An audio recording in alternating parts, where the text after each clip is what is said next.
right, good morning, everybody. Today is Wednesday, July 23rd, 2014, and this is Before the First Cup of Jules on U2I.TV. Good morning, good morning, good morning. It is a balmy 76 degrees here in upstate New York for a 9 a.m. July morning. That's pretty toasty, I would have to say. It was in the... I think it was in the high 80s with high humidity yesterday. And it was not, big before the first cup yawn. It was not one of those mornings or evenings even that you wanted to get on your bike and go riding, that's for sure. July is the weather that even here you're laying in front of an air conditioner going, oh God, it's so hot. So I was just trying to get to my page, and I was on some Olay page. I don't know what that was about. So, good morning. Happy Wednesday. I don't know. It's been a while since I've been on the air by myself, so I figured I'd see if I could give it a spin. Yes, being on by yourself is a hell of a lot harder than being on with somebody else. That's why I like it. No offense to anybody, but I like to challenge myself. It's time for some pain. I woke up this morning, and I don't know what is going on. I think it's the antibiotics, actually. I woke up this morning and literally felt like I didn't get much sleep at all. And this has been every single day like this, even after... Oh, there I go again. I'm starting on. Even after 12-hour sleeps. Now, I don't know, after the third day of a 12-hour sleep, I should start to feel pretty rested, you'd think. But it hasn't been working out that way. So I'm really hoping that it's the... that it is the antibiotics that are making me feel like that, because this isn't kind of fun. But anyway, yeah, I should be done with my antibiotics Friday. The bad news is, I'm all damn excited about that, but the bad news is I'm really not feeling all that better. So, I don't want to do a round two, because, round two, just extending these same antibiotics isn't going to work. I hate my doctor. She's a little Nazi. And I don't even know her, honestly. My last three doctors all decided that the medical practice sucked. Over 20 years, insurance companies sucked. And they were good people, and they all left. So this new doctor I have now is someone who is in one of those medical groups, you know what I mean? See, I really liked my old doctors because they all had their own practices. This doctor, of course, is in a medical group, so she kisses all their asses and does what they say, falls in line, and feeds you the same bullshit they're feeding everybody else. And so the one time I had to go there, I don't remember what it was for, but I'm assuming it was probably a sinus infection. I'm no stranger to these things. And, yawn again, group yawn. Sorry, excuse me. Anyway, so last time I had to go there, I think it was for a sinus infection. And it was the first time I had met this woman. I had to find a doctor, and your insurance company will force you to. But it doesn't mean you have to go see them. So then, of course, you get sick. And then you got to go see them. And how awkward is that? To go see someone about an illness that you've had a million times, but you've never met this person. They're an absolute stranger. So you got to try to, hi, nice to meet you. Yes, I'm not crazy. Yes, I have a sinus infection. Get that all into one 10-minute visit. And it doesn't always work out too well. And this doctor was militant. Grilling me. And everything I said, I was wrong. I'm like, no, I don't think so. And honey, do you know who you're talking to? And I have to tell you that by the end of that visit, I was so angered. My blood pressure must have been so high, and I tweaked off a couple times at her. And I'm sure that they picked up my file and went... That's pen writing. She can see, put her on the future red list. I know that they put that in my records. Future troublemaker. So anyway, that was probably 5 years ago, maybe So here, I haven't been back since. I haven't been back to see any of them since. And now here I got a sinus infection. And these antibiotics aren't working.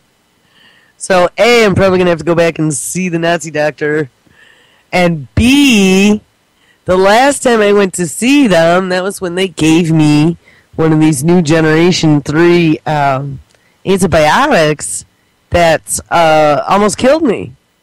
And I think I've talked a little bit about those Generation 3. There's a bunch of them. A lot of them fall in the category of quinolones. They will use them for, treating anthrax and a sinus infection. Beware, that Avelox almost killed me.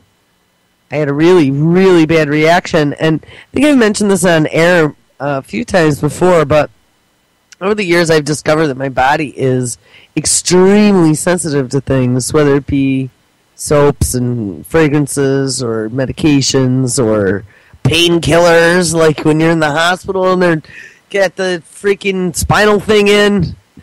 They almost kill me with that too. And what's interesting about that is that cytochrome P450 enzyme that Brandon came out and talked about it. I talked about it many times. Dr. Lucier, we had her on as a guest a few times with Madison talking about that. That is that enzyme that can have many different functions, but one of the functions of that enzyme is to regulate the metabolism of medications. And I remember Dr. Lucier telling me, she had said, anyone who has trouble, taking meds, they probably have suppressed cytochrome P450 enzymes. And I was like, wow. I mean, I always had issues with quantity of medication taken because it's always too much for me. And I wish antibiotics would work the same because then I would have knocked this thing out. But I think that's what happened in some of the new G3 antibiotics where they almost took me out. I mean, really, really bad reactions. So anyway, I'm afraid because if I go to the doctor, first of all, they always think you're crazy. And I'm sure over the years there's probably stuff scrawled in chicken scratch in my chart. But they always think you're crazy, and especially the doctors. Or they play that psychopathic, narcissistic game with you where they turn the tables and they make you think it's you. They make you think that they know what they're talking about and you don't because you aren't smart enough. Well, read up some psychology because that is narcissistic disorder. Narcissistic personality disorder. To make me think that my research is inferior to yours and my knowledge is inferior to yours and everything I think and believe is inferior to yours because you are so superior because you are a doctor as you're feeding me pharmaceuticals. I don't know. I have a problem with them. Here's the thing that makes me mad. It's another group that I've been very bamboozled by. There's lots of them out there. And we talked about this a long, long, long time ago, but just like the whole Barry situation and actually getting off my ass and voting in 2008. Me voting was a big deal because I had never really felt that anyone deserved my vote before. And when I finally took the plunge, that was like creating a relationship there. That really meant something to me. That was something that took me a lot to make that decision, to feel and believe that somebody was worth giving them my attention for 4 years and thinking that they were, what's the word I'm looking for? Worthy. My problem up until that point is that no one had ever been worthy for that office, at least since I'd been alive. I didn't believe so anyway. There was always a lesser of two evils, and why would you be voting for an evil? It was always my thing. I don't want an evil voted in. But all these relationships that you put your faith into, that then in the end never turn out that way. And, I don't care whether it's a president, it's a doctor, it's a boyfriend, it's a friend, it's an acquaintance, someone you met in alternative media. It's all the same. There's that trust that comes with a relationship. Once that trust is breached, it's very difficult to get that back again. And a doctor, I'm very sad. I wish I would have kept in touch with my doctors that all left the practice, but I guess what does it matter? They're not practicing anymore. But how sad is that good doctors don't want to do this anymore? That's got to say something. And I was talking last night to somebody in regards to Barry Care, and not sure if everybody realizes this or not. This is something that I've only seen in passing once, and it never was made a big deal by anybody, especially the mainstream. But it most certainly should be. And we know every single sliver of government that I am seeing now is corrupted in some way, shape, or form.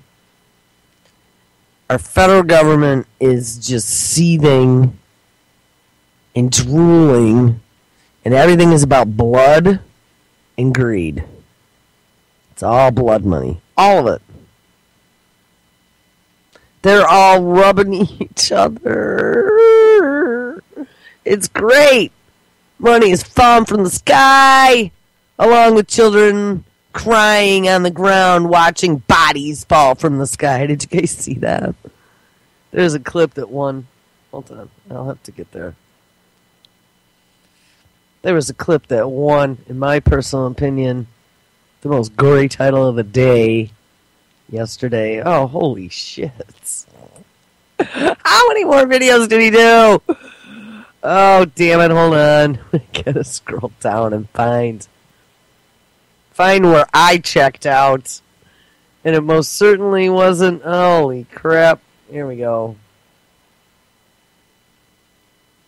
Alright. Here, actually, hold on. Yeah, this might be a good way to kick it off. I don't want to sit here and just be in the pulpit all day. Sound like a preacher. No, I get bugged about things. I'm pissed I'm going to have to go to the doctor because this is not going to turn out well. They always pull that cocky freaking attitude on you. Or I know they're going to tell me I need shots. Nope, not going to happen. And then it's going to turn into a conversation about nanotechnology or mRNA or, virus-like particles. And they're going to go, boop, yeah, honey. Let's call psych. And then put you in a wrap.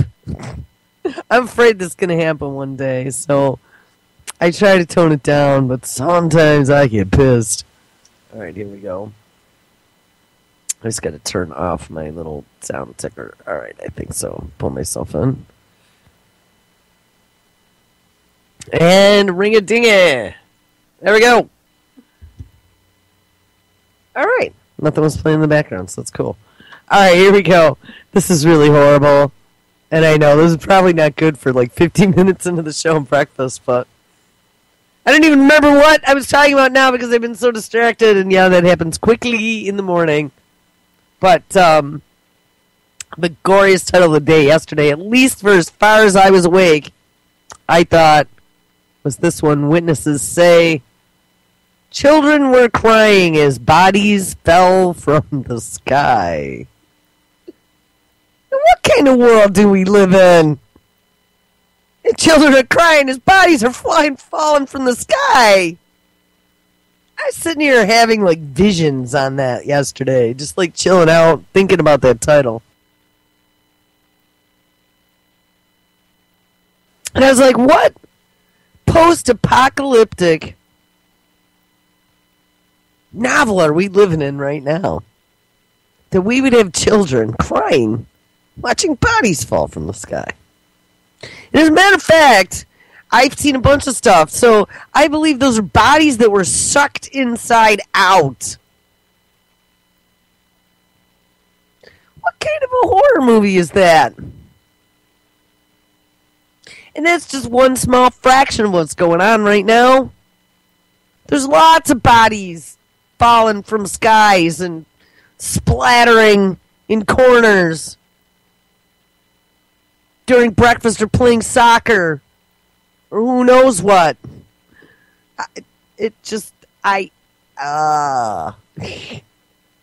Too much blood and death for me. Yeah, I was always a horror film junkie growing up. My dad loves blood and gut horror movies. And so that's what I grew up watching. You know, with the evil laughter when the dumb person gets killed. You know, kind of help me with my sarcastic, nasty sense of humor that I have at times. It's alright. It's good. But even I can be blood and gutted out. Alright, here. We're going to listen to this clip. This really did bother me. I spent quite a bit of time just, like, trying to envision bodies falling from the sky. And it almost seemed like an album cover. Children all standing there with tears streaming down their faces, pointing. I mean, I could see the whole thing. And the plane in the background, and the bodies just into the pit of fire. All right, let's listen to this.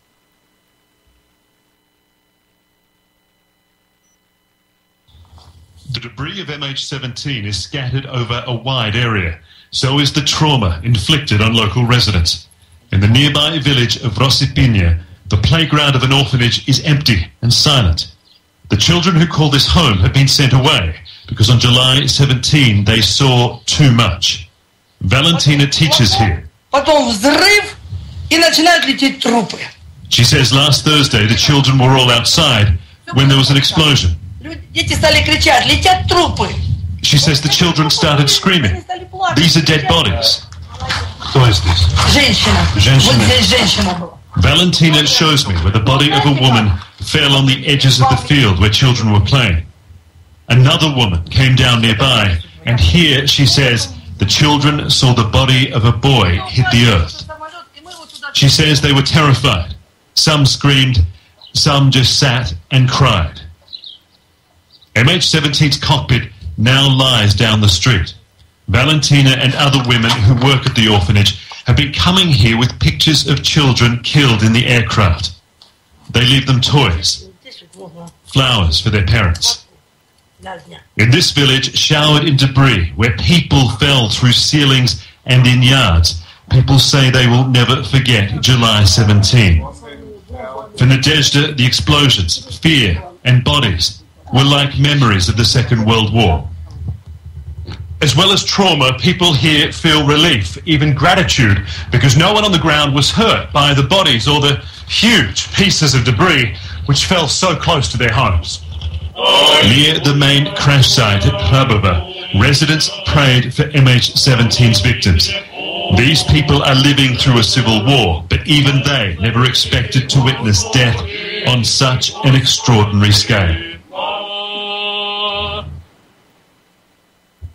So there you go. And actually, I was trying to find...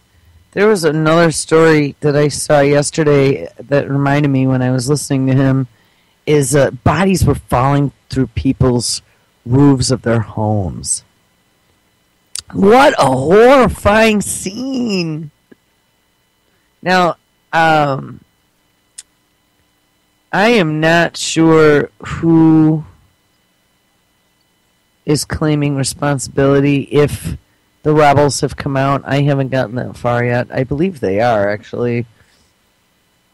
I'm just scrolling down to see if there was anything that was, like, right out in the open saying, we did it! But I don't see anything like that. And I think the body falling through the roofs of the homes was yesterday, the day before. Maybe I can find that if... once I get a clip running for more than a minute and a half, I can scroll down. There's so many videos every day with all these skirmishes going on. I mean, there's at least 50, probably more like 80. It's a lot to keep up on. Makes my head hurt. Yeah, I'm not going to see it here. We'll look in a little bit. So here's a couple of the other things I wanted to mention, though. So we got this going on. This other plane. Second one out of Malaysia. And I don't really want to get into this whole plane thing. I don't think I've paid enough attention. I don't really think that this whole conspiracy thing with the Malaysian plane is anything that I really want to get into. You know, people pick those up and run with them, and then they obsess over them for years on end, trying to find every inconsistency. To me, you know what? Some people can do that. I can't. To me, that really gets me stuck in the moment, and I'm in the now. You know what I mean? Like, that freeze frames you in the moment. Like, 9/11 was one of those pivotal moments in history, and I would say it's one of the greatest of our lifetime. And there are people that focus their lives on trying to prove all the inconsistencies about 9/11, and that's awesome. Without those people, you know, we would not have the historical knowledge that we do now. There's a lot of people that after a few years moved on from 9/11, but still keep it close to their hearts. That's kind of what I do. You know, Sandy Hook, that was another one where people obsessed over it. You know, I really keep hearing on UCY that little daily, every 30-second beep, like the recording. So I'm just so happy you're here, NSA. By the way, I want to just talk about something. Yesterday, poor prepper chick. Now, I'm assuming that I'm on just fine. No one's messaging me saying, you're not on, you're not on. Why did poor prepper chick, her show could not stay on air yesterday? It's really making me upset because it trashed quite a number of shows this week where they were having connectivity problems. So, tell you what, NSA, I'm going to have to put on my thinking cap here this week because I'm going to come up with an alternate means for these people to do shows. You know, there really is not anything that I have control over with Skype. It's a hosted service. Anyone who uses it knows what I'm talking about. You just log in, and it works. And you connect to another Skype, and it works. But if it doesn't work, there's no one to call. There's no like admin to get in to make sure your connections are going through. There really is nothing you can do. Maybe you could submit a ticket. Good luck. You know, it's a free service. So, I don't know. It makes me mad that right now I'm doing okay here, and we had all kinds of issues yesterday and the day before, and poor Dr. Simon for the last couple weeks. He got them on his end. He actually had AT&T come and beat the crap out of him, and they found some problems. So I think his issues were much better this week.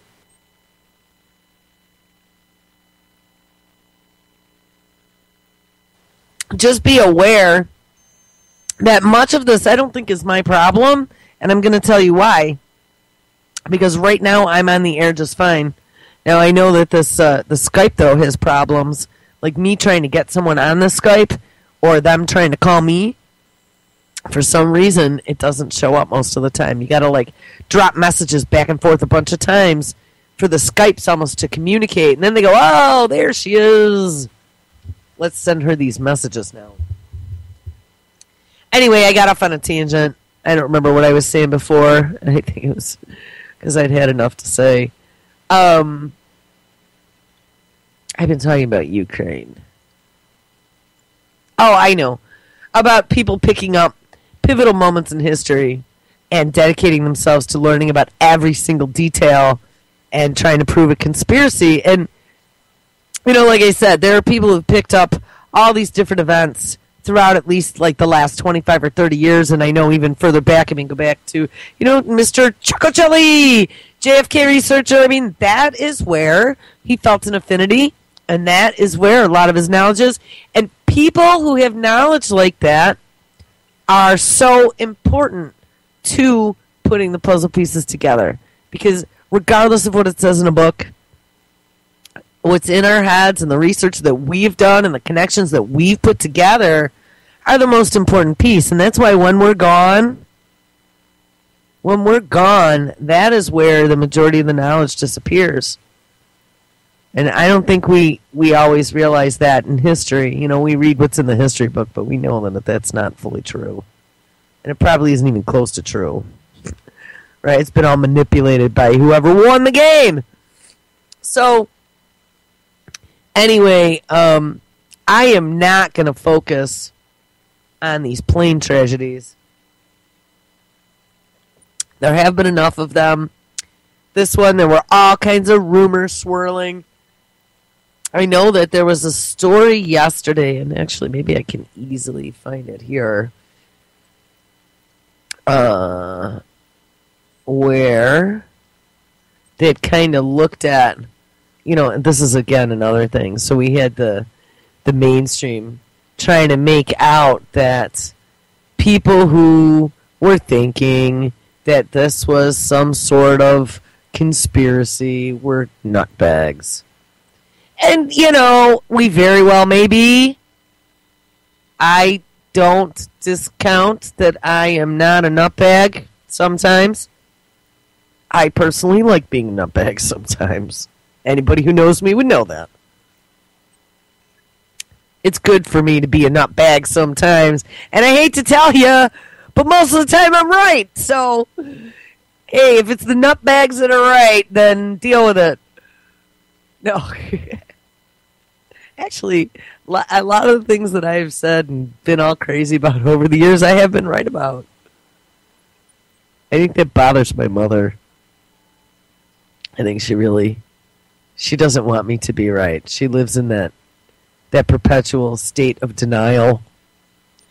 And I've always been the crazy one. So now that all that crazy stuff that I've been saying all these years is coming true, that's really damaging her normalcy bias now, isn't it? Yes, it is. And she doesn't want to hear it. She just does not want to hear it. Huh. No, I don't see it.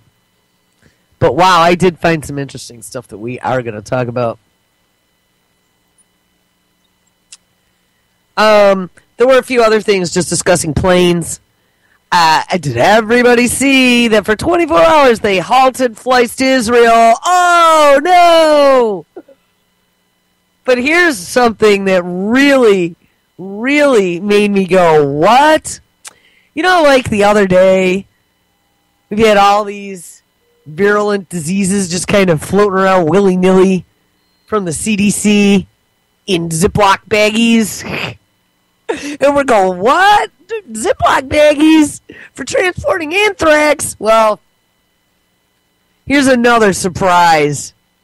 I found out at dinner yesterday on one of the alphabet channels that apparently the FAA, and not that the federal agency is anything good, but at least the FAA are the big boys that have the map that show where all the planes are. The FAA, up until just now, only gave recommendations to airline companies about where not to fly. That airline company didn't have to heed by any of those. So if the FAA said, hey, guess what?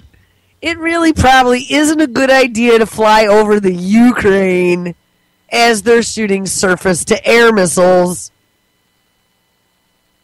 Malaysia Air said, it's going to save us a half hour.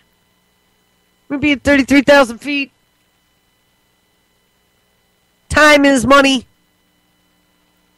Shorter trip means less gas. Means more profit. We're going to fly right over the Ukraine. And so they did.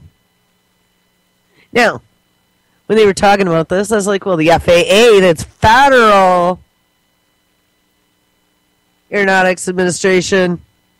Federal isn't global federal. Federal is the United States of America. So why would the FAA, because they were talking about this on the news, why would the FAA have any jurisdiction over A, Ukraine, over B, a Malaysian jet? Good question. I don't know. But they were making it out that the FAA should have some sort of say, especially over areas that are war-torn, that all the shit's been stirred up in. Now, it was always my belief that it was the State Department who issued travel advisories. So I would guess that if a country has an issued State Department travel advisory, I don't know, just putting on the hat of common sense, that might trigger a flag of the FAA that says, hey, any planes that maybe have American citizens on them, since that's what the State Department does overseas, right? It's supposed to be one of the many things, supposed to be making sure that our American citizens are okay in other countries, working in conjunction with the local consulate. But regardless of all that, and why, for some reason, they were thinking that the FAA should have some say in things that happen in other countries, why on earth would it be left up to a corporation to make a life and death decision for its passengers? Especially when things are motivated by greed and money. I was very disturbed by that. Especially having been to Amsterdam before. I was like, wow. And I mean, we flew all night, so I have no idea what countries we flew over. Or what skirmishes were going on at that time in let's see. It was October 99 I started, so it was January of 2000, I believe I was there. I'd actually just started a new job. But good thing, because my boss and I got to be fast friends. And it was I think that was my 30th birthday, wasn't it? I don't know, that was a long time ago, but wow, that was fun. But I mean, how horrible is that?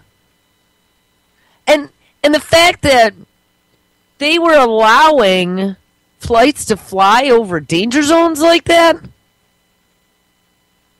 I mean, we've seen it in the past. We've seen Lockerbie. And, I don't know, I'm not a plane crash researcher, so I don't remember all of them.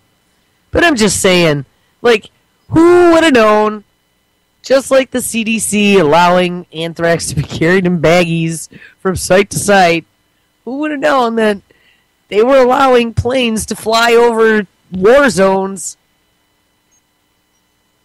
at the corporation's decision that it was safe? In my opinion, that was pretty disturbing. So, in light of what happens over Ukraine, the FAA has stepped up and said, hey, now that Israel is bombing the shit out of Gaza, it might not be a good idea to fly planes into Israel. I believe, actually, there was an incident where some bombs, oops, hope I don't go off air, some bombs went off near the Israeli airport. And they panicked. Here, well, actually, let's listen. Delta and U.S. Air halt flights to Israel, citing safety concerns. I didn't know that they flew to Israel. I thought it was like Ishmael Air or something. All right, here we go.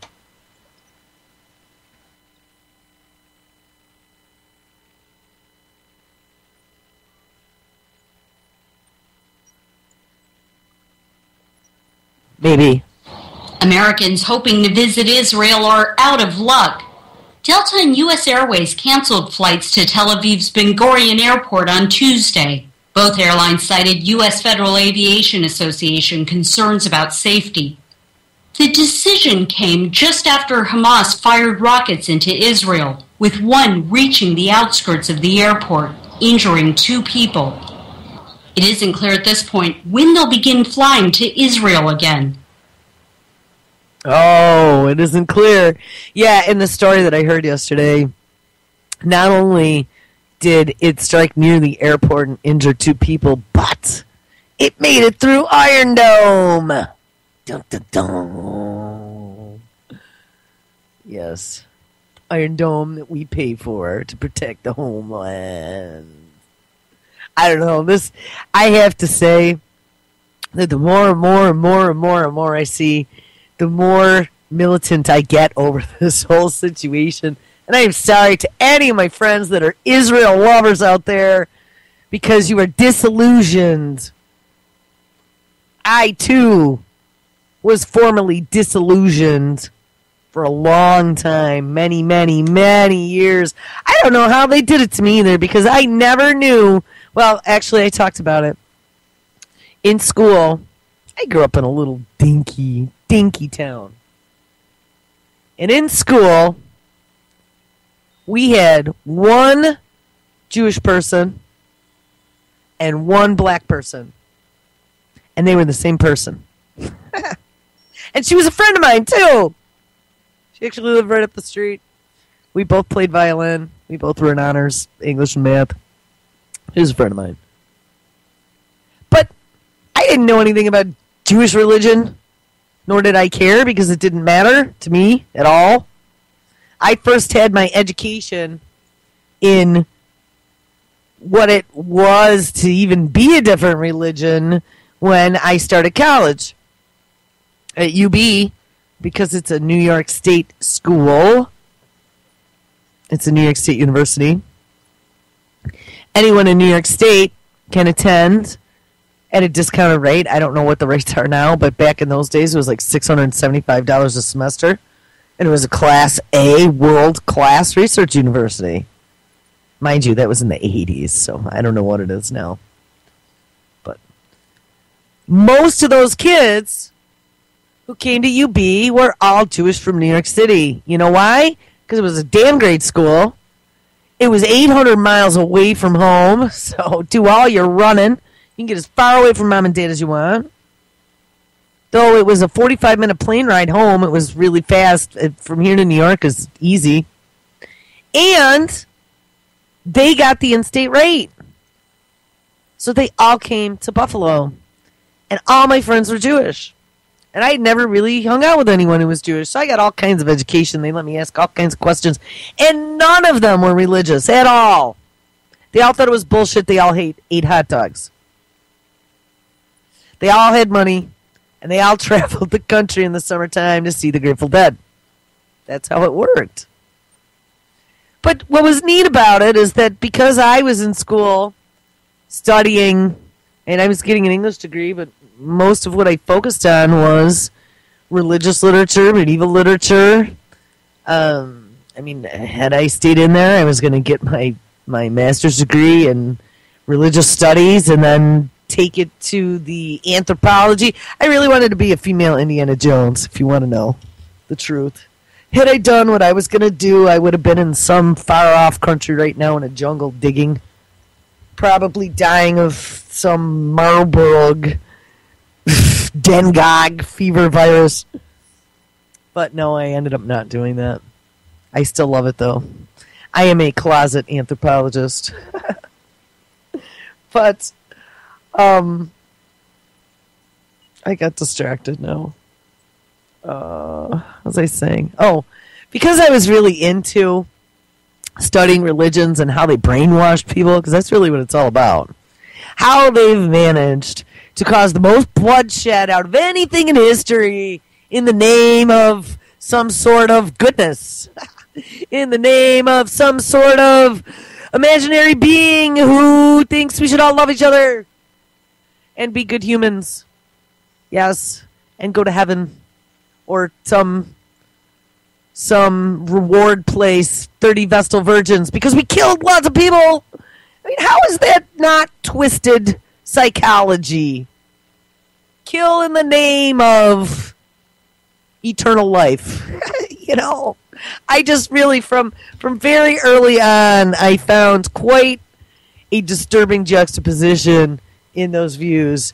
And so, like I've always said, when you're looking at a story and you smell bullshit, that's where you should start picking at the scab.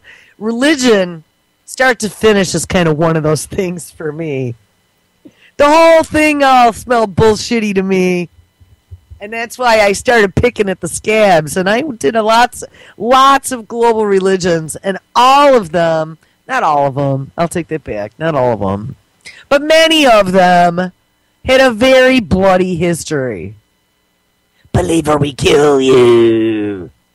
I mean, look at the freaking Inquisition.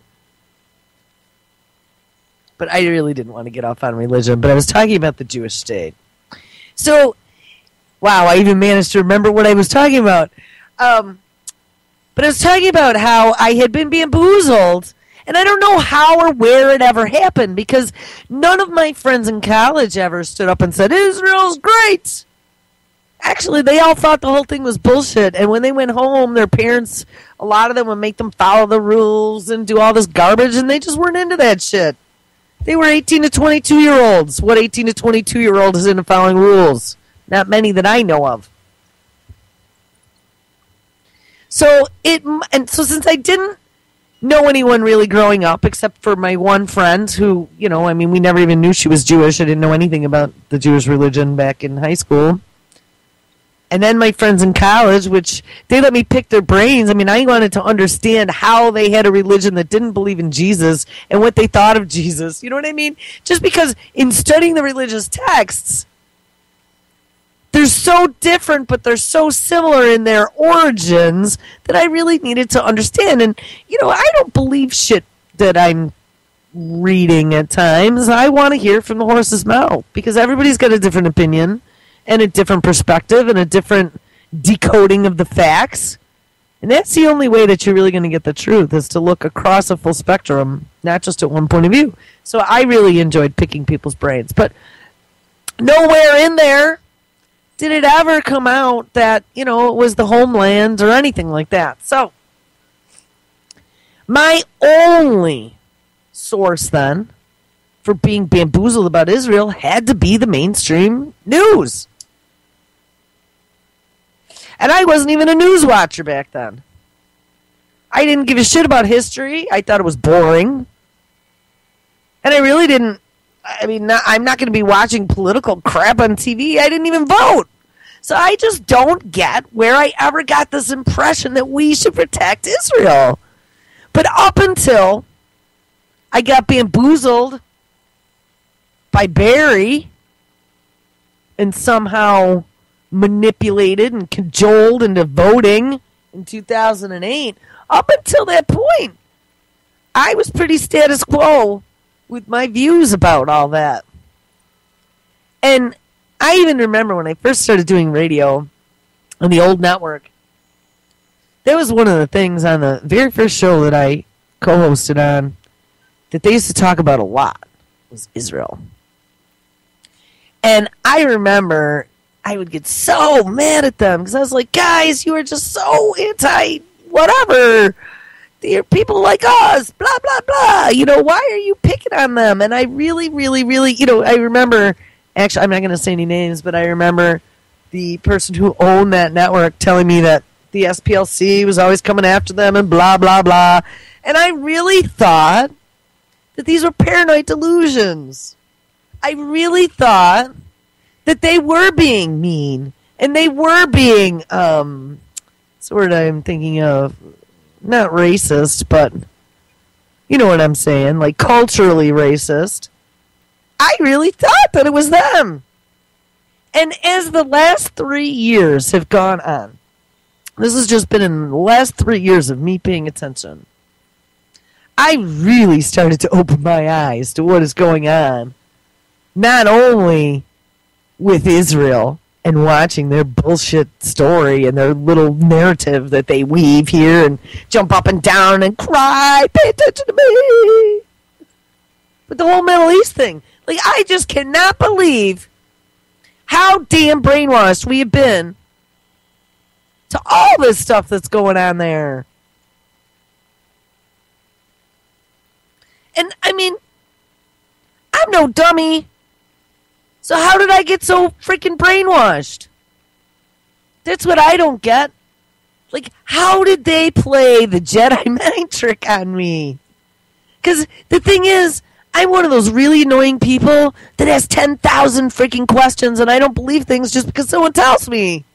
Like, I'm the one that you always want to strangle if you're up giving a lecture of something controversial, because I'm going to attack you with questions. So, how did I believe the bullshit? That's what I don't get. So there must be quite the propaganda war going on somehow. And I mean, at least I know it's not just me. Now, thank God, all of that has been shattered. I'm sure I still have. And my one friend that I agree on with nothing points out to me daily, there's always something that I can be educated in that I have some messed up view about. I don't know how that's possible either. But every day I learned something that I was like, wow, really? How is that possible? It's just the world of illusion. It's like the magical world of illusion. And they have tigers and clowns coming out. And little poodles riding unicycles. That's what I feel like some days when I do the news. So anyway, I don't know. I just wanted to get that out because now, actually, let's find that Gaza. I don't know if there was, I think it was just raw video. So it probably is just mass fire explosions. And I don't even know if I didn't post that one. It was late, but here it was, let's see, 10 hours ago, so it must be right here somewhere. Maybe not. Massive explosions in Gaza yesterday late. I thought, we had talked about at the end of the show yesterday, that Hamas was aiming for some peace talks. Not that, Israel, they're probably just going to keep rolling in with steamrollers. And as a matter of fact, as I'm just scrolling through these clips, I do not see anything else about peace talks anywhere at all. Just explosions, death, and destruction going on in freaking Palestine. So, sounds to me like they didn't work things out. Yeah, no. Hitting the tunnels, hey, Texas border. Oh, here. Actually, now here's another battle. I'm telling you, in the very beginning, too, we had this whole conversation about the border. I don't want to get into a border conversation because, honestly, guys, there's too much going on, and I can't focus on any of this. And it's all bad, okay? That's what we need to know. It's all bad. This border thing is just another piece of the puzzle to destabilize what we know. I really think in that clip we saw yesterday in regards to the MS-13 and the gangs in LA and the drug and gun running, and I mean, let's back up the truck to the days of Michael Rupert when he was investigating the LAPD and their gun and drug running with the gangs. He got railroaded for doing a lot of that research. He got run out of the country, and he passed away now. But you also had May Brussels who talked about it, did a lot of investigation into that.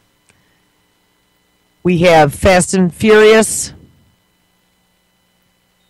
which is round 2 of the Iran-Contra scandal.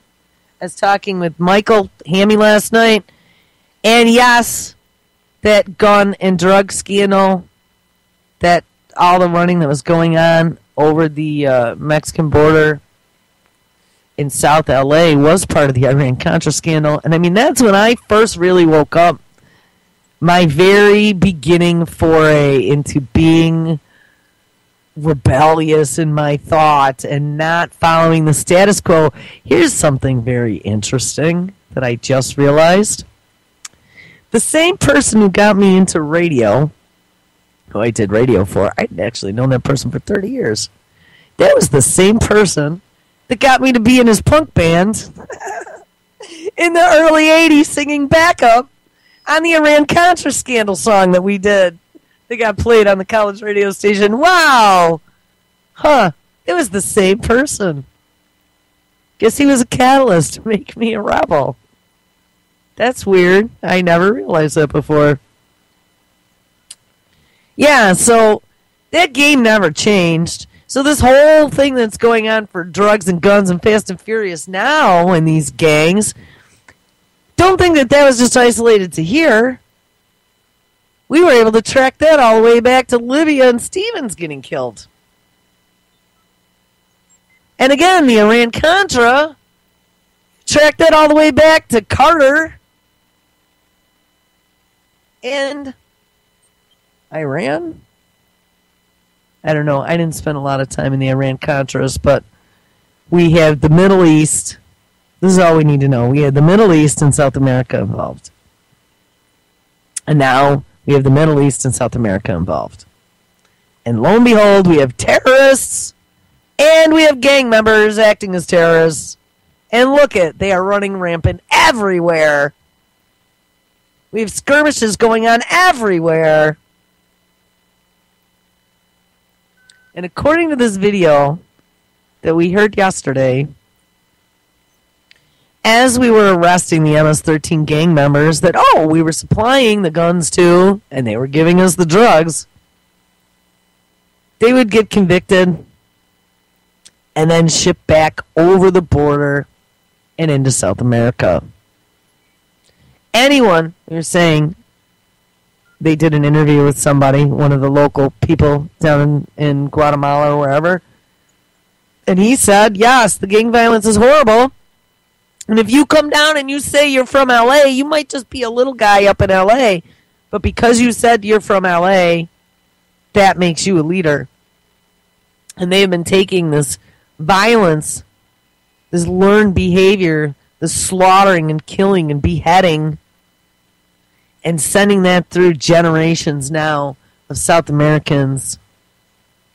You know, my one friend was explaining to me what La Familia was, and I really didn't understand, but I do now. The gangs are a double-edged sword. The gangs cause violence and run drugs, but also the gangs are protection.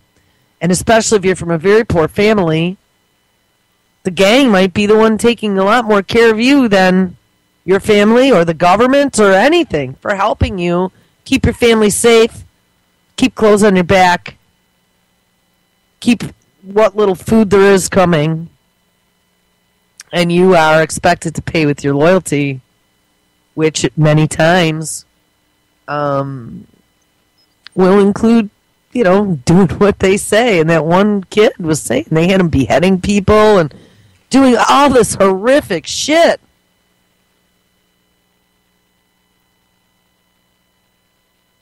And then, or now, according to that interview, this influx of immigrants, and I do believe a little bit of this. I mean, I can see how this is possible. I don't think this is the whole story, though. But this influx of immigrants now is coming across the border trying to flee this vicious violence that's going on down there. That if we believe that story, and I kind of do, because, wow, it's just so similar to all the things that we've stirred up in the Middle East. We actually started the unrest by fueling it with cash and guns and money, radicalizing these people. We probably even trained them, CIA trainings for the gangs on the guns, and then we shipped them back over the border to go help us run some more black ops drug money and gun sales. Man, I just keep hearing those beeps. I hope you guys are getting all this, and I'll tell you what, I hope you're learning something, because your government has been pulling this bullshit for a long time, and guess what? Now it's coming back to roost. It's going to bite us right in the ass, and whether or not that was by design or not, all of our families are going to be affected. Don't think this is for you or me. Absolutely not. This is for the greedmongers and the warmongers. So anyway, Perry comes out now, and he says that he has deployed 1,000 troops to the border. This is just whack jobby. Let me see if I can get this video to load. Maybe, maybe not. Oh, I think this machine now is going to give me fucking problems. Let's see. Hold on. One more reload, and we'll see. This is where we start to sing. La la la la la la. La la la la la la la la. I don't know, I don't have any songs going through my head today. We're going to try it this way. Oh, I've said the magic words, so nothing loads anymore. Nothing loads anymore. Beep, beep. Nothing loads anymore. It doesn't. Nothing loads anymore. Boop, boop. Hold on. Here it comes. I need to blow my nose, so come on, video! It's just spinning. You know what's weird is that sometimes I can prompt it to get moving by, on my other machine, go to the UCY homepage. Tell me if this isn't like so bizarro. And go to the homepage, and then I can start the video feed playing, and that like unclogs the pipe. There we go.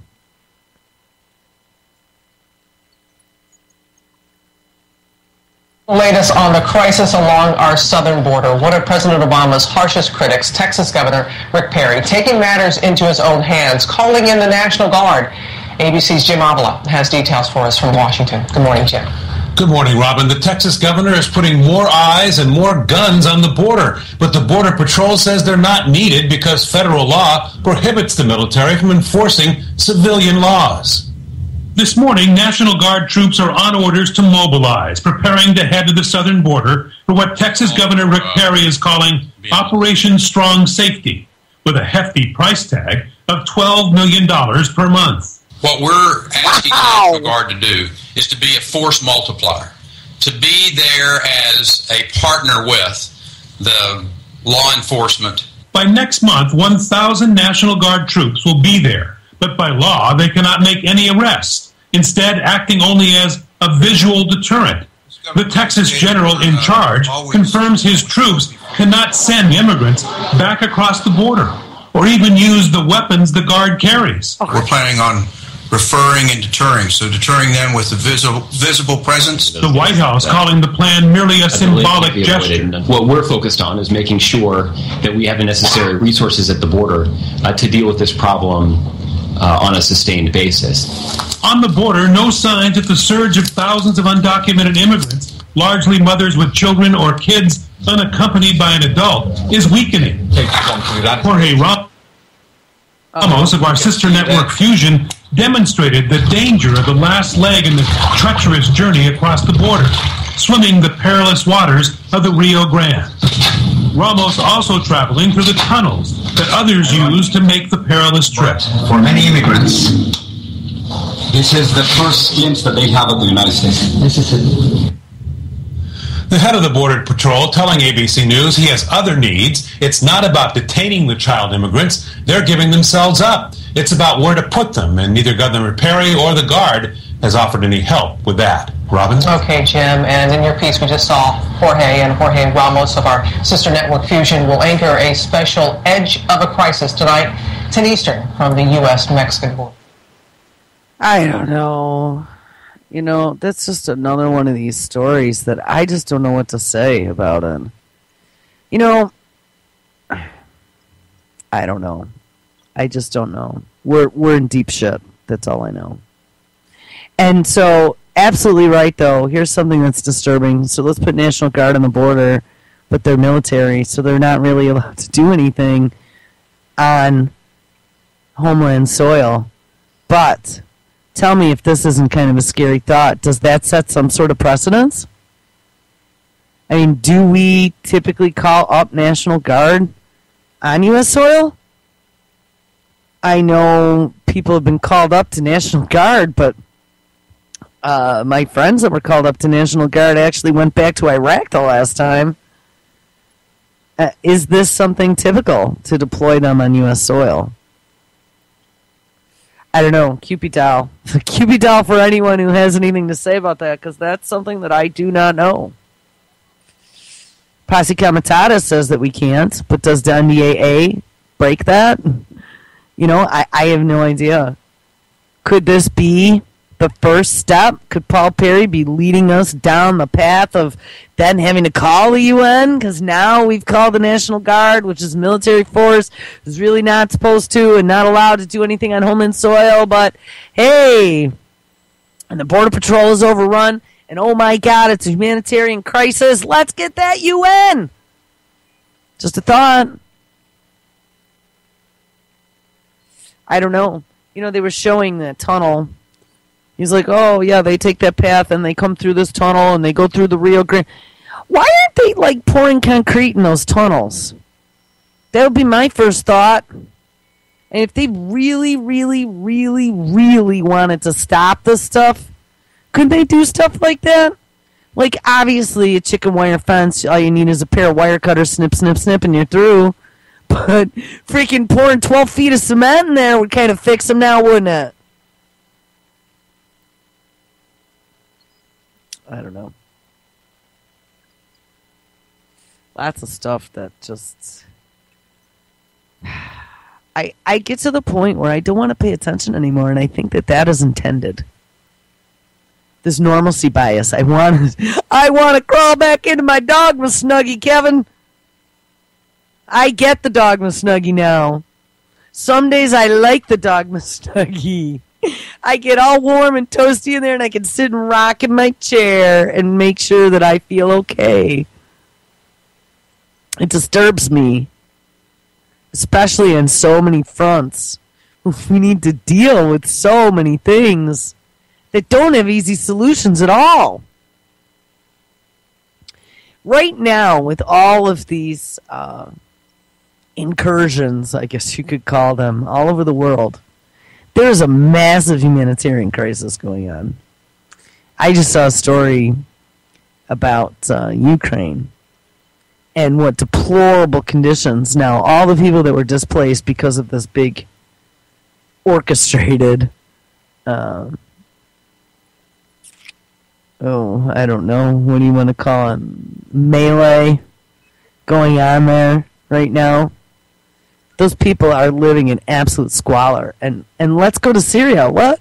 Where'd all those millions of people get displaced to? Oh, to all the countries around them? Living in tent cities? Actually, my friend that I talked to, and I had asked them one night, I'm like, whatever happened to all the Syrian refugees? And I got some horrific, horrific pictures of tent cities. And I mean millions of people living in tent cities. And you can probably bet there's lots of rampant disease floating around in all of these tent cities.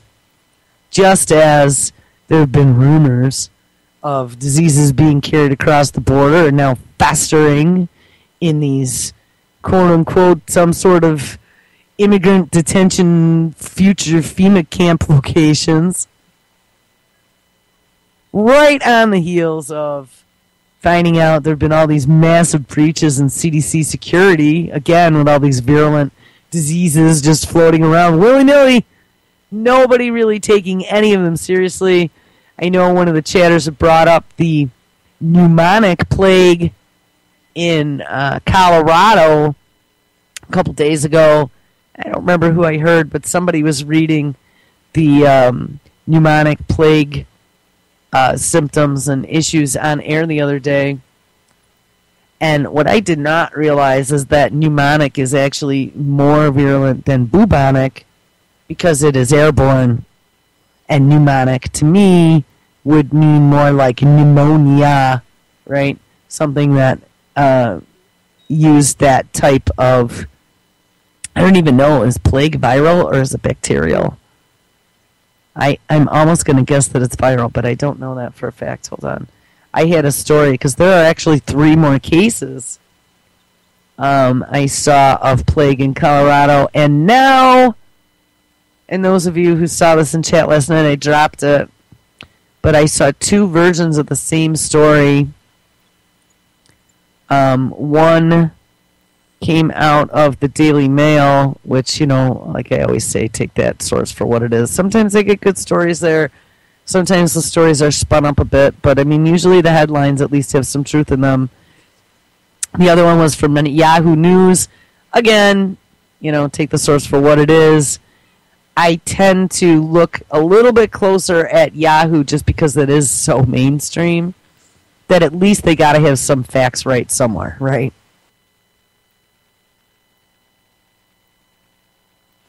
I would probably look at that a little bit more than Joe's blog. No, I'd still look at Joe's blog. Just if that was the only place that was reporting the story, I probably wouldn't believe Joe's blog. So I've now found 2 news sources somewhere that are kind of mainstream, that are kind of telling the same story. Again, like I said, not that that means anything, but it's usually a good indication that something is going on there. So, and I can't find, there was, maybe it's over on my other page.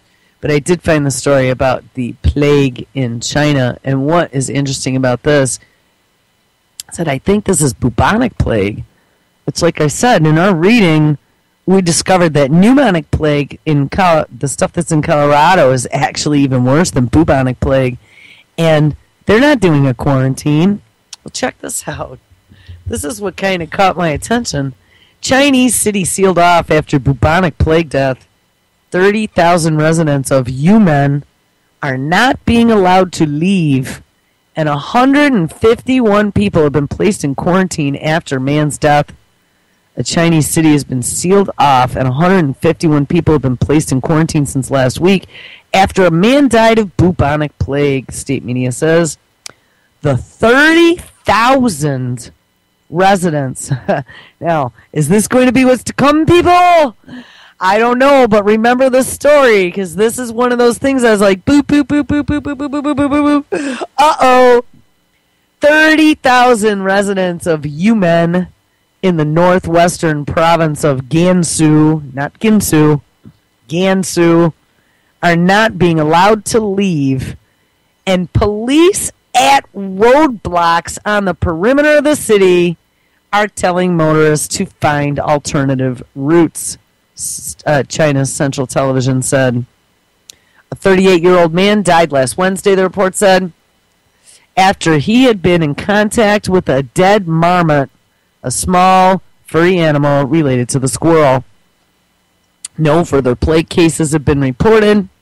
CCTV, which is the Chinese Central Television, said officials were not allowing anyone to leave the town. The China Daily newspaper said 4 quarantine sectors had now been set up in the city. Are you people hearing this? This is for one case, by the way. And so we've had now 4 cases of a more virulent strain of plague in Colorado, yet I'm not seeing any type of quarantining going on. Are they just allowing all this crazy shit now to percolate everywhere? I mean, we started with the whole Ebola thing. And even before, well, no, Ebola and that MERS kind of percolated together. MERS has vanished. Ebola I just saw, and now it's over 600 cases. We got all these immigrants or illegals coming in with who knows what. And I don't blame them for that. But still, with who knows what. And we got how many? 6 cases of all these dangerous pathogens just being chucked around willy-nilly, traveling in freaking Ziplocs in somebody's lap. And then we got terrorists, quote unquote, terrorists. We created terrorists. Round 1 and round 2. On the homeland and away, whether you got a turban or a freaking bandana,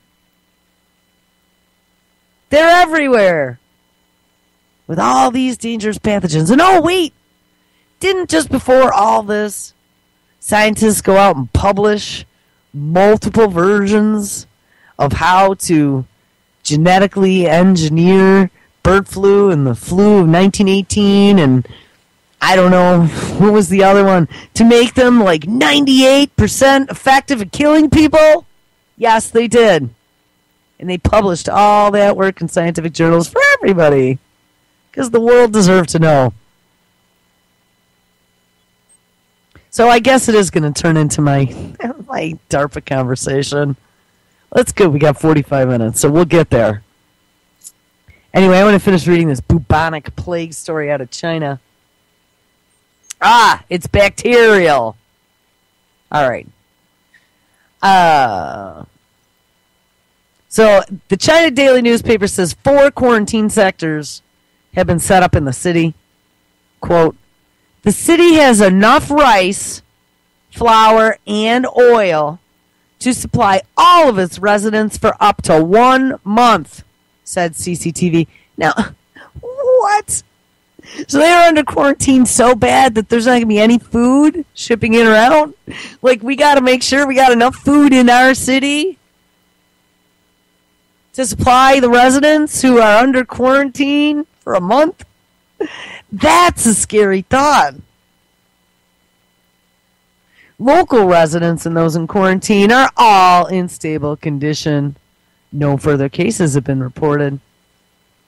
Bubonic plague is a bacterial infection best known for the Black Death, a virulent epidemic that killed tens of millions of people in the 14th century Europe. Yes, one of my favorite time periods, the Middle Ages. Bring out your dead. Bong. Monty Python. Primarily an animal illness. It is extremely rare in humans. Yes, it is, but you can get it. You can get it from poop of little creatures. I thought there was a case up in, and we talked about this probably a month or so ago. I briefly mentioned it. There's a case at a cabin. I thought it was in like Montana or North or South Dakota, where there had been some mouse or squirrel poop in a cabin that had been locked up all season.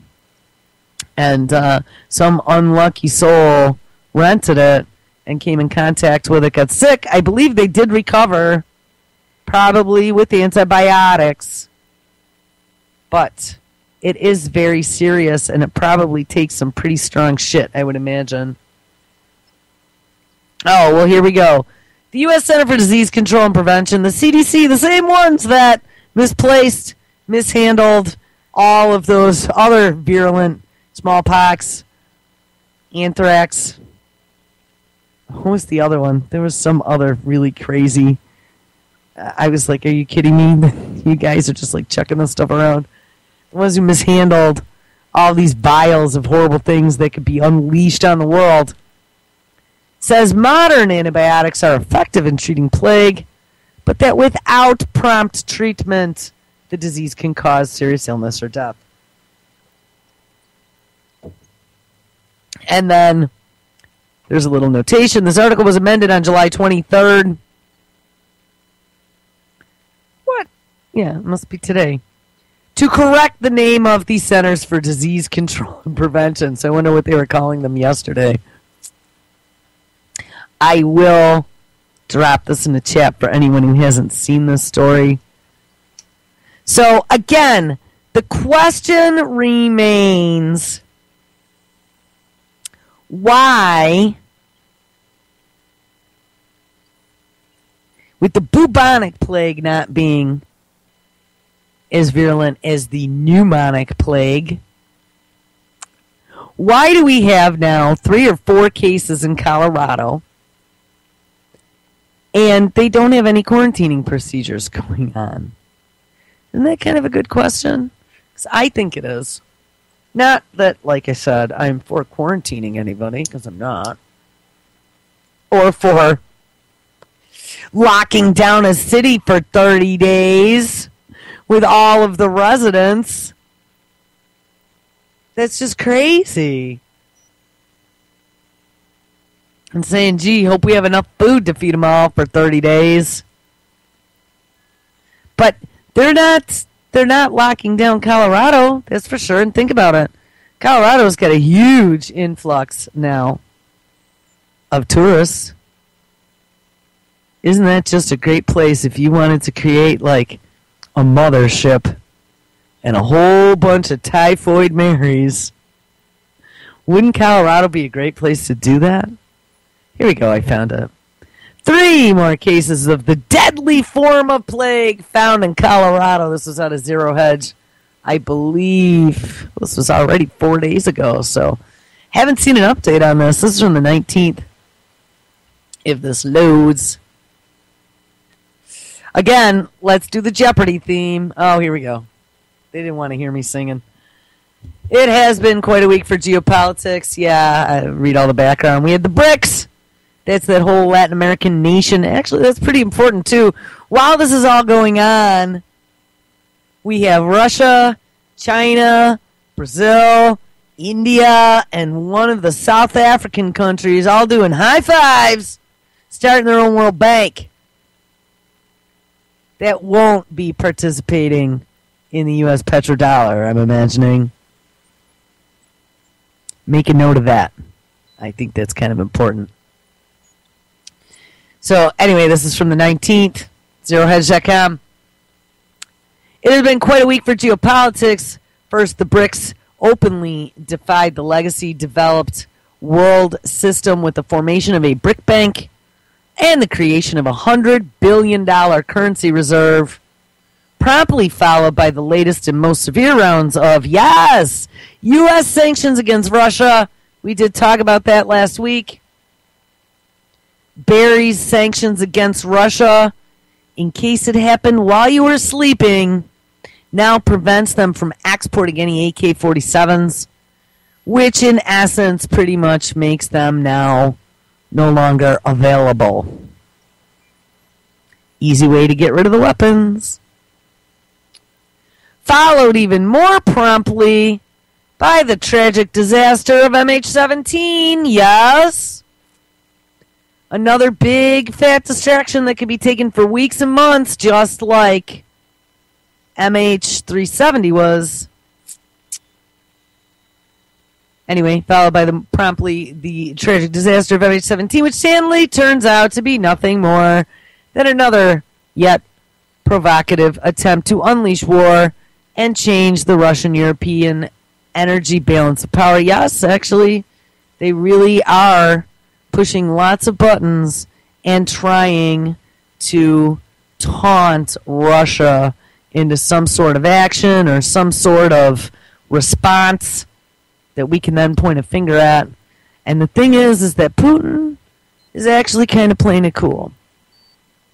Now, I'm no Putin lover. Remember, there's a whole psyop going on with Putin, too, trying to make us be Putin lovers. Don't be a Putin lover. Don't love any of them. They are all corrupt. They are all in the back end, butt slapping each other, clinking their champagne glasses and laughing evilly over their large, very nice Stratego board. What was the movie with Dr. Evil? Remember, they had a really nice Stratego board? You better believe it. And they probably have stock tickers on the wall watching all their military-industrial complex stock go up for Q3. Actually, I think we're still in Q2, aren't we? January, February, March, April, May, June. No, we are in Q3. So we're starting Q3 out just fine.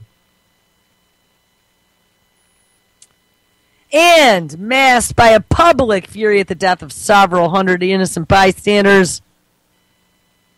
Speaking of innocent bystander deaths, yes, right on the tail of that. And as a matter of fact, I heard a clip that said it was actually the same day that the plane crashed. Israel decided to start rolling tanks into Gaza. Now, is that a coincidence? Absolutely not. Somebody just lit the fuse. All in all, a very disturbing week, which, however, nobody was looking at the S&P 500 would realize. Well, exactly. And look, we are still over 17,000, though it is down 24 right now in the first hour and 22 minutes of trading. It is still over 17,000. So as far as any of the sleeping people are concerned, or our congressmen, 50% of whom are now millionaires, betting on the wars and the blood and guts to make their money. Everything looks just fine. But it has also been a very busy week for viral epidemiologists who have been following the ongoing Ebola epidemic in West Africa. Yes, so we just claimed over 600 lives by now and has become the worst Ebola outbreak in history. Now, how many times have we said that? And again, they're like, no, nothing to see here. Don't worry about it. We got it under control. And then some more news gets out. Oh, my God, it's so bad. This is the worst one we've ever seen. No, we're not even counting numbers anymore. It's so under control.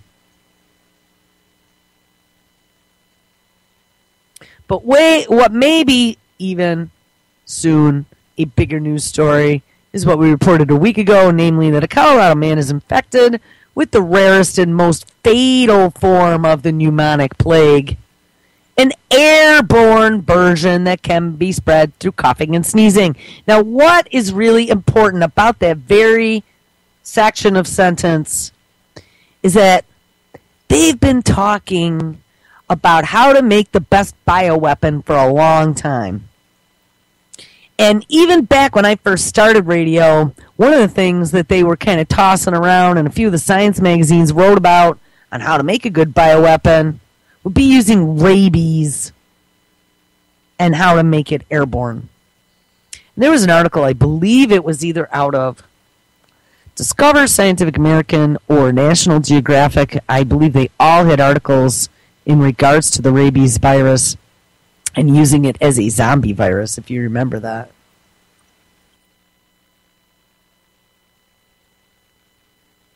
And what they had come up with is that if they took the rabies virus, which pretty much destroys the amygdala in the brain, and that ability to know not right from wrong, but it's your impulse control is what it destroys. So kind of like a zombie. Blood, I don't care, I'm hungry, rip a head off, blah. And cross it with something like the common cold, which is easily spread person to person via airborne particulate and water droplets. That would be an effective weapon. And I was like, what? Are you people so freaking stupid that you would be putting that in a freaking mainstream magazine going, hey, anybody out there with their home slice them and dice them bioengineering kits in their garage that they got the centrifuges on eBay for $9.95, which that was another article saying how easy it was to do bioengineering on all these virulent substances if you could get your hands on them by buying parts off of eBay and doing it in your garage. I was like, how freaking stupid is that? Well, it seems like they one-upped all that. Because now we got cases of airborne pneumonic plague. They were like, hey, you know what? This stuff works way better than trying to get that virus, that zombie virus working. And this is already something we don't have to screw around with. Let's just set it free. Okay. Shocked by this development, the state was working to investigate the source of exposure and to identify those who may have been exposed through close contact with the individual. The Colorado Department of Health and Environment had said in its statement, any individuals exposed will be recommended for antibiotic treatment. Alas, that may be futile. Yeah, isn't that what the Borg said? Because while untreated plague is fatal, antibiotics, and this is all in bold, have to be given within 24 hours of the first symptoms to reduce the chance of death. Symptoms include disease. Symptoms of the disease include fever, headache, chest pain, along with a pneumonia that develops rapidly, causing shortness of breath, chest pain, bloody mucus, according to the CDC. I really think, I hate to tell you, but there's a lot of us that are coming down with this, whatever this plague is that I'm still fighting, that my antibiotics don't seem to be helping much. And it's starting to scare me because my one friend who's been really sick with this thing had kind of joked that maybe he had the plague. I'm like, well, that's really not that funny because it could be possible in Wonderland. And we are living in Wonderland these days.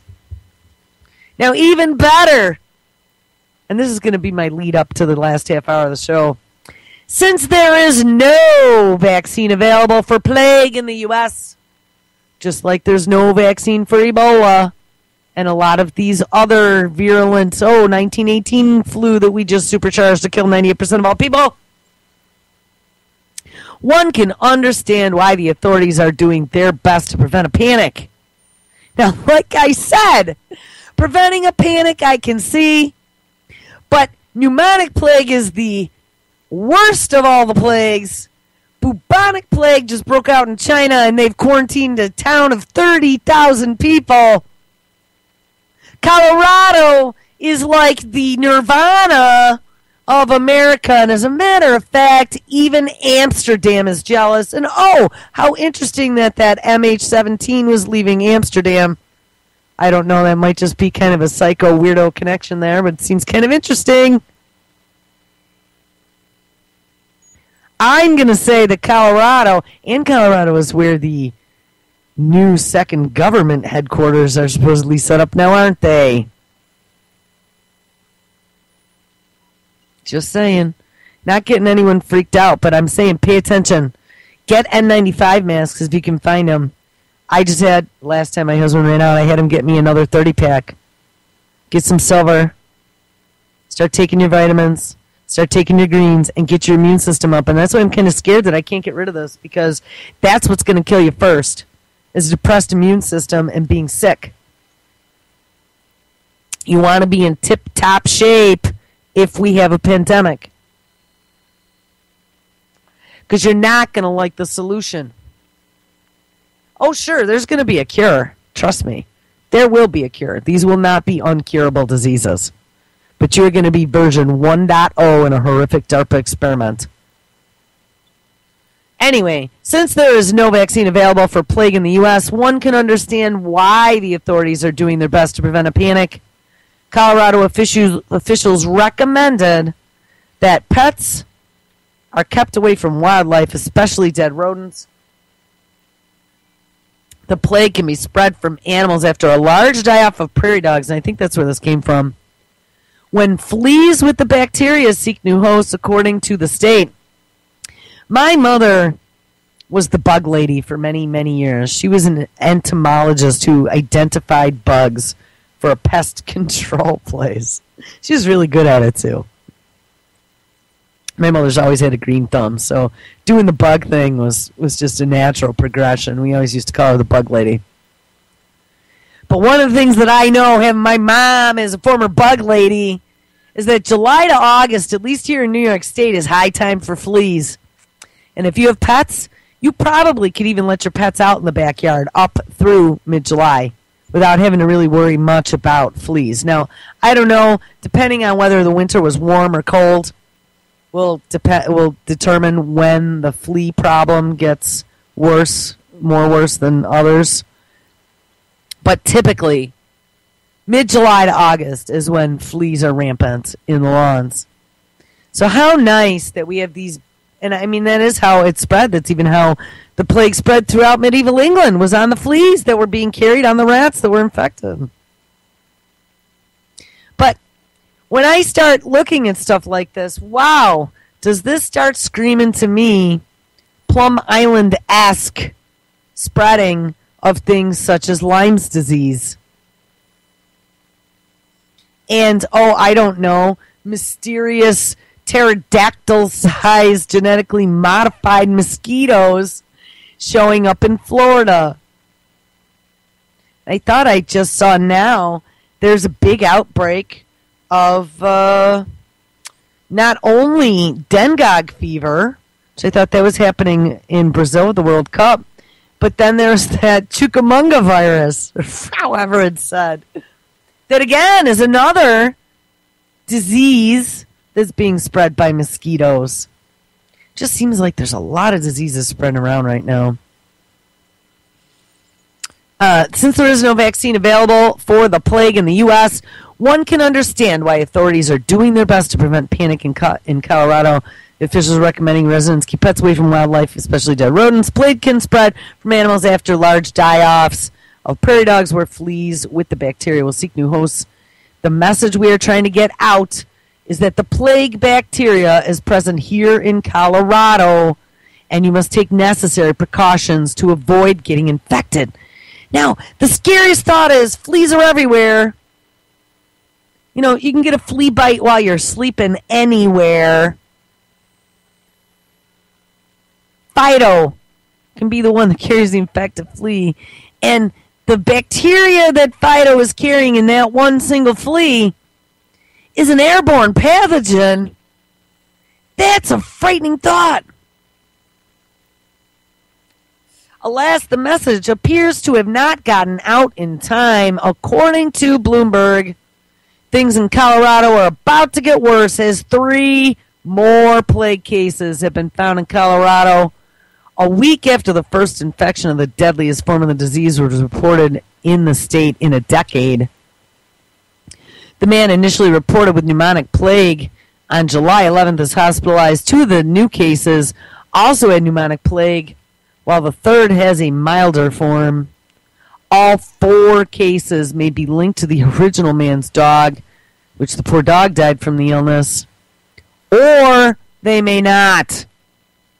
Now, I would find it hard to believe. Now, they don't tell us, though, if these guys were in any type of, 1 mile radius, like next-door neighbors.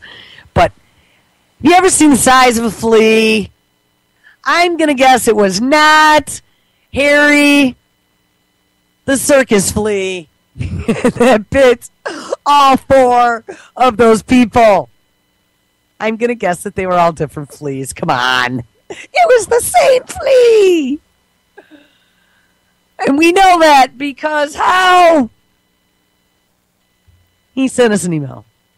I don't know. It's the same flea. It was not the same flea, okay? I don't care what they say. The good news is that people newly found to be infected were treated with antibiotics. Well, that's good. Recovered and are no longer contagious. Phew! Health officials suspect that dog that died may have been exposed to plague-infected fleas from a prairie dog or a rabbit. The bad news is that the last time we heard about a case of plague in Colorado, that too was supposed to be the last one. But that will not prevent the authorities from attempting to talk down the spread in cases. There are 3 main types of plague. Septimitic plague, which, yes, that's like sepsis in the blood. The bacteria proliferates in the bloodstream. Bubonic plague, which can take hold underneath the skin, and that's why they call it black, because your skin called black. It probably causes necrosis.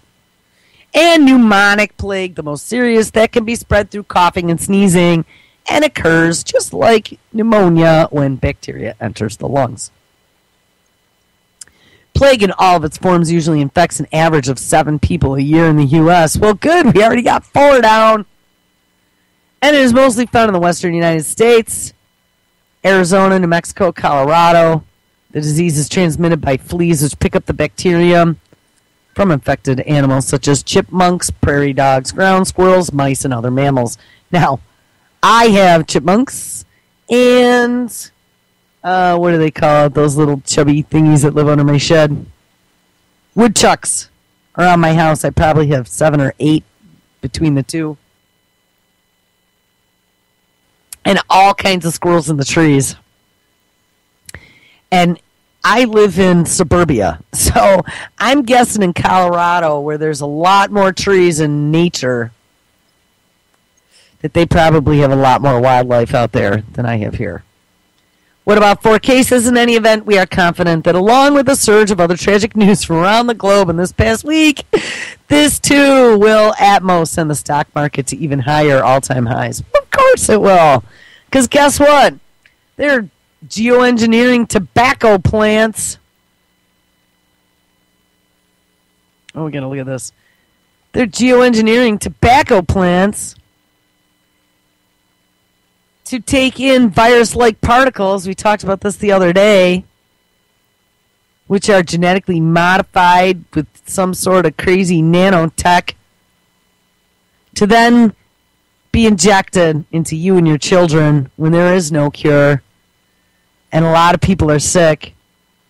And they say that there is no vaccine. But hey, lo and behold, yes, we have all this new technology that we've been working on that have shown promising results. And it is your last chance if you want to survive. And I just see all of this lining up to be a really ugly, horrific, potential future. And it's ramping up on a daily basis. So I will drop that one. I'm sure you guys all saw that. I'm sure that while I wasn't listening, somebody read that story. But hey, when I read it, it bothered me, especially in conjunction with the Chinese story. Oh, look at that. And it doesn't copy. Hold on. Especially in conjunction with the Chinese story and them quarantining an entire town of 30,000 people for a lesser... There we go. For a lesser form of the disease. Alrighty. Now, on the heels of that, let's get it all lined up, because this is kind of when I decided to call it a night last night, is when I saw this video, because I was like, those MFers, they really are. This narrative is just unwinding like a good freaking Brothers Grimm story. Because here comes the next one. Antibiotic resistance could affect any of us. In fact, 2 million Americans get resistant infections each year. Stop! Now! Did we not just hear how don't worry about the pneumonic plague that's floating around Colorado because we got antibiotics. And as long as we get it in the first 24 hours, don't worry because everyone's recovering. Well, now the drums come out. Ba-da-boom, ba-da-boom, ba-da-boom, ba-da-boom, ba-da-boom. But people, don't forget, antibiotic resistance is out there everywhere because we've overprescribed them for 30 years. This is the setup. Right here. Bing, bing, bing, bing, bing. Setup. Oh, wait. I have finger symbols. I haven't used these in, like, months. We need to do finger symbols. This is it, people. This is the setup to get you to take the DARPA vaccines that they are just about ready to rock and roll with. Blue Angel. And if you ever saw, search Blue Angel in Google. Blue Angel Space DARPA. It is like the angel of death. That's all I thought. When I first saw that program back a few years ago, I was like, wow, that's kind of a scary visual image now, isn't it? Here. 23,000 Americans die from infections each year, resistant infections each year. I'm an infectious disease physician. I've treated patients for many infections, and I've also treated patients for whom there were no antibiotics left. Yes. By the way, this is the head of the CDC. Tom Frieden. Sounding alarms about the growing threat of antibiotic resistance, CDC Director Tom Frieden warned if the global community does not confront the problem soon, the world will be living in a devastating post-antibiotic era. All right, a little bit more. I felt like a time traveler, going back to an era before antibiotics. We talk about the pre-antibiotic era and the antibiotic era. If we're not careful, we will soon be in a post-antibiotic era. And now, the pre-antibiotic era was like 14th century England with the bubonic plague. Yes, it was. Just keep that image in your head. I've seen lots of horrific paintings of depictions of that time. It was not a pretty picture. In fact, for some patients and some pathogens, we're already there. Yes, we are. Antimicrobial MRSA. Good news, silver works on MRSA. I highly recommend silver as something that you put in your medicine cabinet. You know, I need to spend some time doing research, actually, in regards to that UV air purifier I'd mentioned that I'd read about a while ago. And I also wonder, and maybe this is something for others to help me research, what kind of an effect it would have if you had a like a humidifier. Because one of my friends had suggested this with this lung plague, is putting some colloidal silver into a humidifier and then firing up that humidifier with my head under a towel over the humidifier so that steam would get into the lungs and kill the bacteria. That might be something to look into as a way to maybe sanitize a small safe room. I don't know. But I am seriously concerned. I really am. That you're seeing all these red buttons go off right now, and they are really setting this up. This is like the setup to a bad Stephen King novel, like The Stand. I'm telling you guys, I've been waiting for this since the 70s, since I read that book. That book scared the living bejesus out of me. All right, a little bit more. Resistance has the potential to harm or kill anyone in the country, to undermine modern medicine, anyone, to devastate our economy, and to make our... Holy shit! Wait, back the truck up. Did you hear him? He is hitting all the points right now. Because once antibiotics don't work, it's going to bring us all down, kill us all, destroy our economy.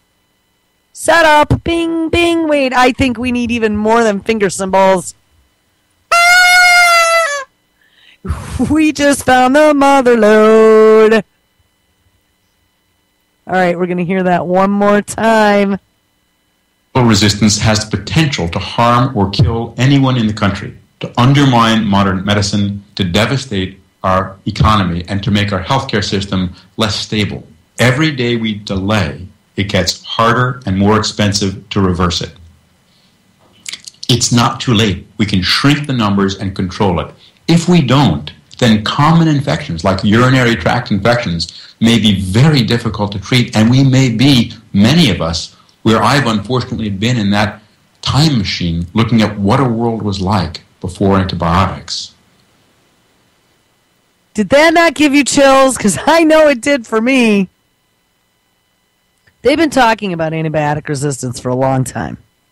That trichosan shit that they were putting in all of our consumer products probably helped bring that along quite a bit.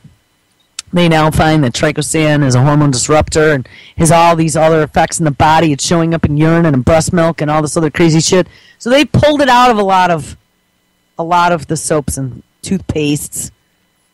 I don't know if Colgate Total still has it in the toothpaste, but the day I found out it was in my freaking toothpaste, that was the last day I used that.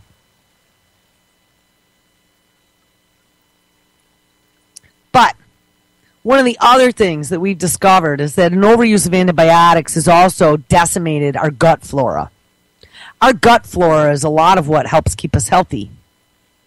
I discovered after being sick for many years as part of this antibiotic overuse experiment that they ran for my entire youth, that it was my gut flora decimation that then caused all of the problems that followed, down to the autoimmune diseases that just about took me out. It's gut flora. Gut flora helps protect you.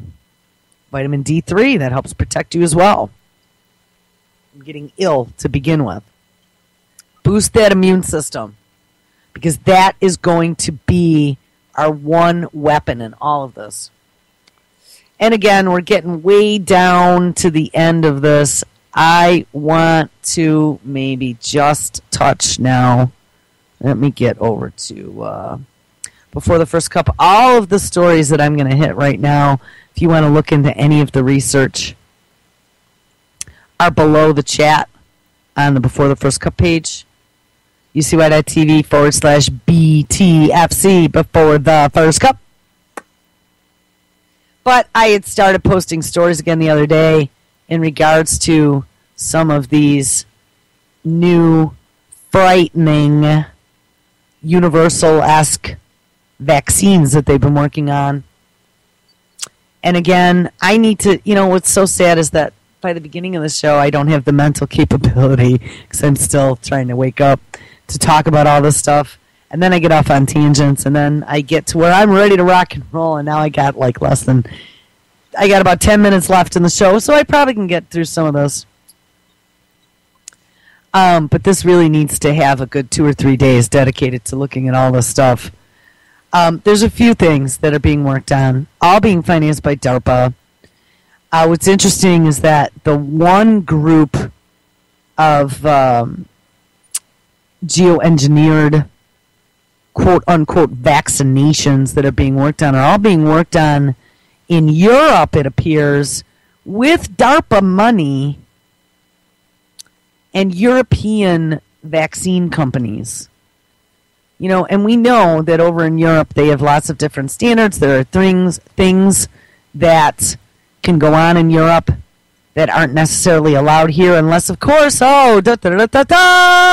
we declare a pandemic like Barry did for the swine flu, and that allows them to open the door and fast-track things without proper FDA approval. Not that the FDA ever really protected us.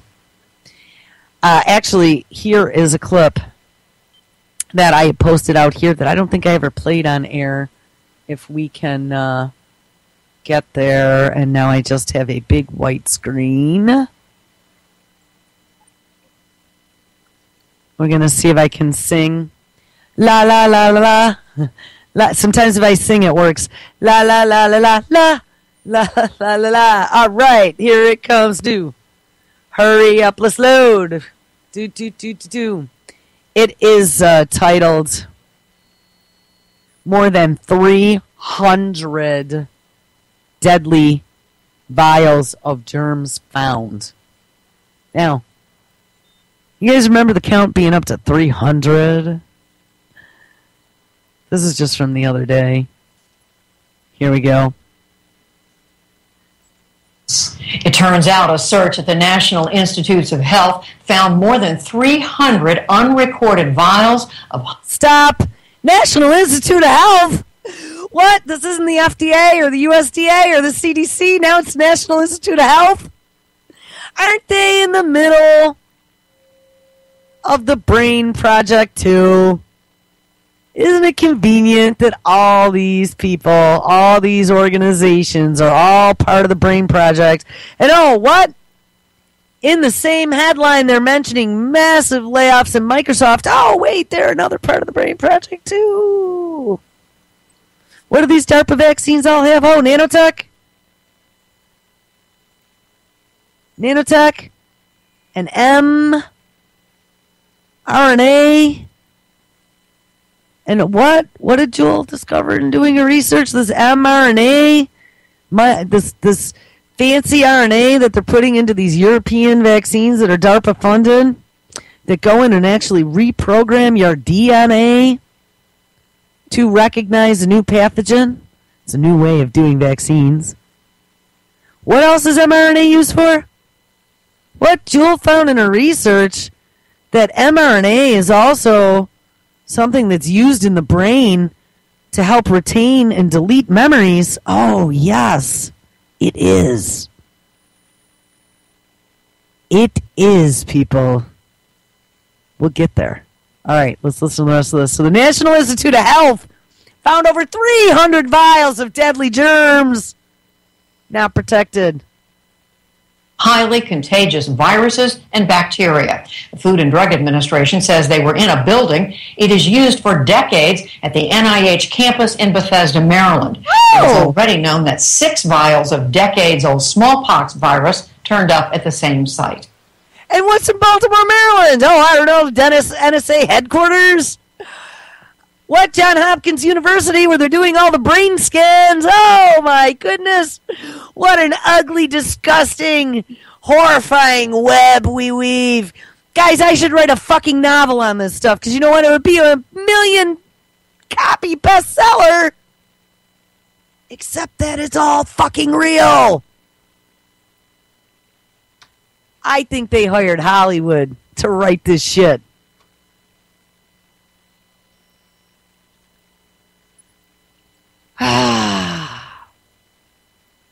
I don't know. All right, now let me get to my before the first cup. So yes, over 300 vials of all kinds of horrific stuff was just found willy-nilly in Bethesda, Maryland. Sitting, I don't know, on another filing cabinet somewhere. What the hell? This cannot be accidental. We are not this dumb. This is like orchestrated dumb. And the sad fact of the matter is, why aren't people standing outside the National Institute of Health with wooden spoons and freaking pots and pans, just pounding them as loud as they can? The pot and pan works as a weapon, too, after the fact. Make sure it's cast iron. Now, what's interesting is that they have sucked all of my stories, so now they're only giving me an overview brush of all these stories that I posted. I really got to dig now just through the last few days to find the crap that I posted. I really wanted to find, there are two things that I want to point out. I am going to run out of time. One is this mRNA. There's mRNA. It is synthetic. What they are using it for is they're putting it into vaccines, and they are programming RNA, by the way, are the building blocks of DNA. DNA are the building blocks of life. I really think that somewhere in there, if I really dug into it, I would find out that it also, somewhere related, is this new life form that they created with 2 extra proteins. DNA contains CATG, which are your 4 proteins of life. That is every piece of life on this planet. Oops. That was my mic. A couple months ago, if you guys remember, they announced without much fanfare, because they didn't want people to freak the hell out, that they created a new life form. Yes, they did. They added 2 new proteins to a DNA strand, and they've gotten it to reproduce. Hence, new life. So this new DNA strand has CATG and 2 added proteins, X and Y. X and Y are going to be able to be used to make, I think they said in one of the clips, 417 new combinations and permutations. I mean, 2 new proteins, that could be a whole nother planet's worth of life, of different types of life. And I really think that this is the end game on how they are going to integrate us into the machine, or the machine into us, synthetic into the biological. It'll be an easy way to get it inserted and have it replicate, because that's what DNA does. Well, RNA is the building block to DNA. So they've also been going in and manipulating RNA. So they have this mRNA now. This mRNA is a synthetic form of RNA that they can go in and they can program for it to be specialized, for it to recognize and to do special things. And what they've been able to do is to get this mRNA, once injected into a body. This is all, by the way, been in the so-called pursuit of a universal flu vaccine.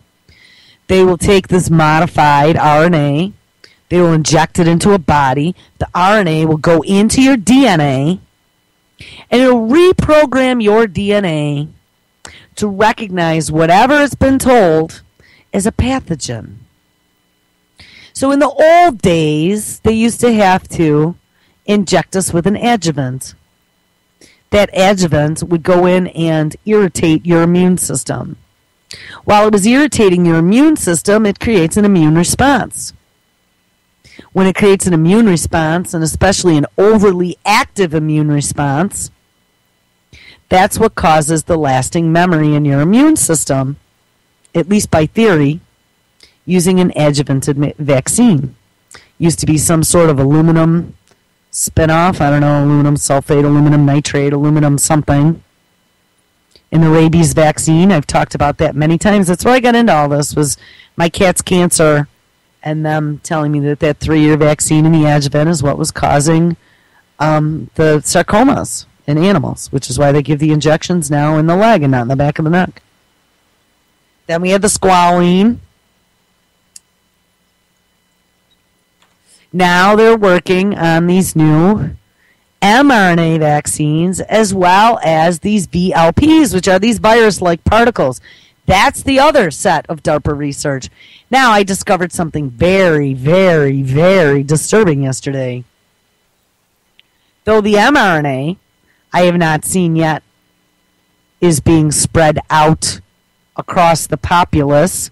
It is being developed in Europe, and like I said, they at times have allowed things like the squalene vaccine to be used on their population long before it was used here. So who knows? They could already be doing clinical trials somewhere in Europe. But these VLP vaccines, the virus-like particles, which again, like I said, have DARPA money. This is the stuff that they're doing with the tobacco that they talked about yesterday with Philip Morris and that Metagayco down at Texas A&M University, where they're drowning these tobacco plants and whatever. They're using the VLPs in there. But they've already used VLPs in a vaccine on our children. Guess what vaccine that is? And again, like I've always said, don't be 1.0 people. Because you are the Petri dish experiment that now has gotten rid of all of that overhead of R&D budget. They're using virus-like particles where they put nanotech into this stuff and then shoot it into your kids in the HPV vaccine that now they've tried to make mandatory for all children going to school. Tell me if that does not have MF written all over it. I was so angry when I saw that yesterday. It is in the HPV vaccine. And now we have 12-year-olds going into menopause. And entire populations of teens in one town having this uncontrollable narcolepsy. Guys, we're just about out of time again. I need to kick it off. Here we go. Stick around. Tonight's Wednesday night anyway. It's always a great night. Tomorrow, I think we will continue right here. I also want to talk about the UID program in India. I found an original 7-minute video. It's in that before the first cup of tea if you want to get a heads up. All right, guys, stick around. John Stokes, Jack Flood, Josh. We do a rebroad at Dane tonight, 8 o'clock. Mr. Jimmy Funky's 2-hour night, and Nick and DP at 11 p.m. Eastern. Wednesday nights are awesome at radio. Thank you so much for listening, everyone. Have an awesome Wednesday.